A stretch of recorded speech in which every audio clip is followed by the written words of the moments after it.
Dear friends, how many fingers do you think the Apostle Thomas had? No, it isn't as silly a question as it might sound.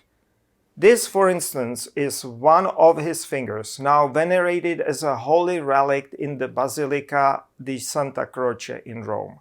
But there are many more fingers of St. Thomas scattered around the world, certainly more than 10. And in medieval times, artists became increasingly fascinated with the scene of doubting Thomas, examining the wounds of the risen Christ. Sometimes he is shown using just one finger, sometimes his whole hand. One of the most famous portrayals is the early modern Caravaggio's dramatic painting of that moment. So we now have more than 10 relics claiming to be Thomas's fingers, and countless artistic depictions of him poking his fingers in Jesus. But if you read carefully the Bible or ask New Testament scholars, they'll tell you Thomas never actually touched Jesus.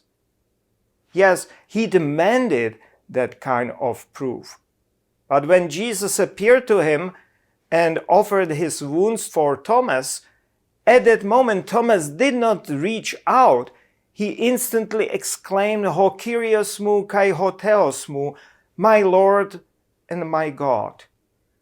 That is, dear friends, the first clear and solemn declaration of Jesus' full divinity in the New Testament.